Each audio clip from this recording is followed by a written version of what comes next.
where is the balance struck between freedom and safety? You see, in reality, when you're deciding for yourself, you're making up your own mind. That's something you have to kind of figure out in and of yourself.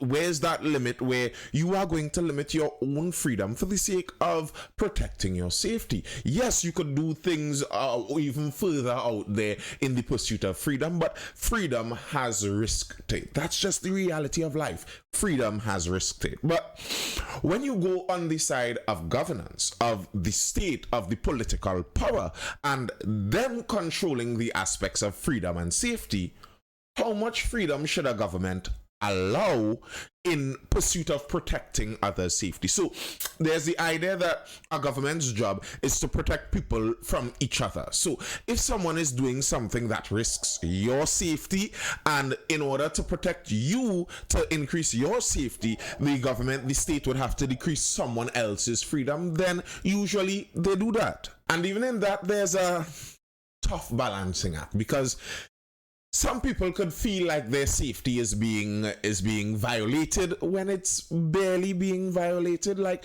okay, does noise violate your safety? And how much noise does it take to violate your safety? So where does my freedom to make noise infringe on your safety from noise, your safety from being overpowered by noise? Things like that. Even in that, there's a balancing act, because not all levels of noise could be considered as infringing on your safety, but over a certain level, well, there's that. But I think those are still easier things to try and decide on, because somebody is affected at a certain level. You could have a discussion on that. But where's the limitation when you're talking about the safety of the person involved? You're not talking about someone else's safety being at risk here, but you're reducing someone's freedom for their own sake, for the sake of their own safety. Where is the boundary on that for the state and for the government? And there is something like that. And this came up to my mind actually out of a meme, out of all places. Memes, the original intent of memes, at least from my understanding of where the word memes come from, I believe was this scientist Richard Dawkins, I believe was one of the first originators, Dawkins, yes, of memes. And the idea is nearly as it were social genetic contagions that could be passed on through cultures, through people. And it's not genetics, but it would be things that social contagions, different things within the society that follow on through as if it's a genetic code for these little social behaviors. So it's things that nearly everyone could recognize as being familiar within them. And memes in modern day actually have that kind of idea too. And they reveal quite a bit. This meme, when a cop on a motorcycle gives you a ticket for no seatbelt, you realize it's not about safety. I was looking at that a couple weeks ago, and I smiled to myself, because it was kind of in the middle of the time where in Trinidad and Tobago we had a bit of heightened attention on road safety for a while. A lot of our licensing officers were out on the roads, they were giving tickets, they were making sure that vehicles were roadworthy. And in Trinidad and Tobago that already comes with some friction, because the roads are not very car worthy. So to be out there punishing people by law and depriving them of their finances for the purpose of making sure their cars are roadworthy when the roads are in a state seems a bit unfair. So there's that factor in it. But then when you look at something like this, it really does make you say, what's the purpose of enacting seatbelt laws?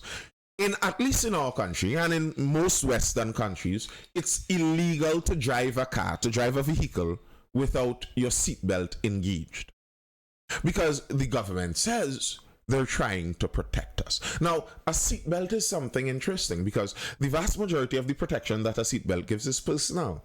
A seatbelt isn't really there to protect other people on the road. A seatbelt isn't really there to protect other people in the vehicle. A seatbelt protects the wearer of the seatbelt. I mean, the risk to other people is, well, your body could become a projectile in the car, and your body could be flying out there, and maybe your body, when it's flying out there, could become a risk to someone else. But by and large, seatbelts are to protect you and you alone. But yet still, we give the government the power to demand that we put on protection for ourselves. And as the meme highlights, if we are seriously seeing the reasoning for these laws is that the government is authentically worried about people's safety in this country, then okay. How worried are they? Is it that any activity that increases your likelihood of serious injury by 10%, that the government would make it illegal? And if that's the case, then wouldn't motorbikes increase your risk of death? Like, I wonder if you could get a comparative there. If you could get a comparative between the risk of death and injury in a motorcycle accident versus the risk of death and injury. And we're talking per person, per user here, per capita as it were. The risk of death and injury to persons in a vehicle, even without a seatbelt. What's the relative risk there?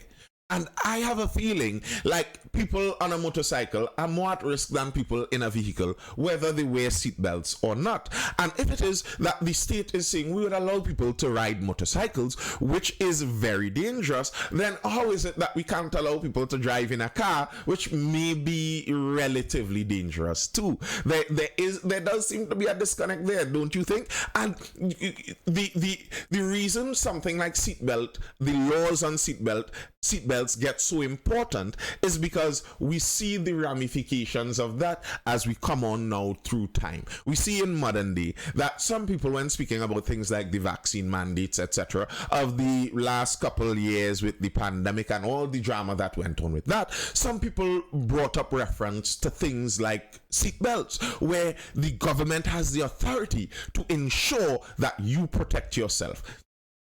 What do you think? Do you think that that is a part of the government's authority, a part of the realm that the government should have power over? I was looking at a history article, just a quick brief history of when new seatbelt laws drew fire as a violation of personal freedom.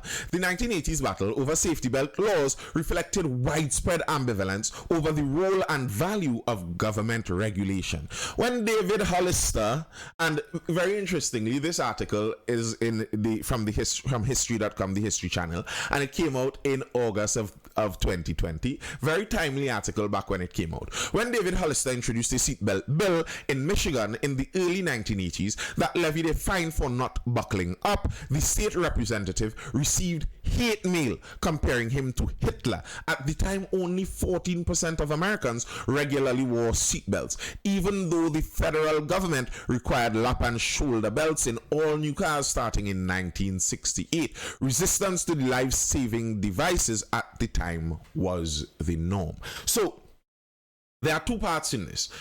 There's the part where the many regulators, many federal regulators, many government regulators required that cars install the safety belts. And to me, I could understand from that level. I could understand from that level where it's part of the government's duty in terms of regulating industries, regulating businesses, where you want the businesses to by and large to engage in practices that encourage good customer safety.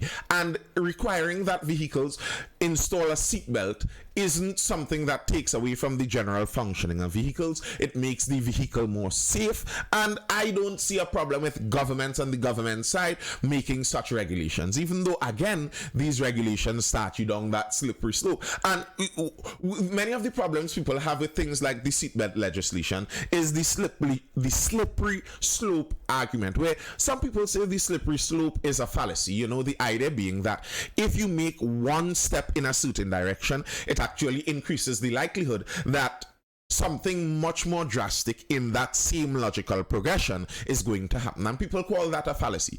I think it's not a fallacy. I think the slippery slope is pretty factual, and we're seeing evidence of it day in, day out. As we look over in the United States, just search gender worries, search culture wars in the United States, and you'd see real good evidence of that slippery slope. And that's many people's problems with things like the seatbelt laws. From the beginning, from the moment you give the government the authority to determine that we are there to seek your safety, where does that end? So at the start, the government ensured that cars installed them first. That was part of the first federal laws in this. Then they moved to ensure that yes, they're installed in cars, but now everyone who's driving this car must wear them, and people were not happy about it.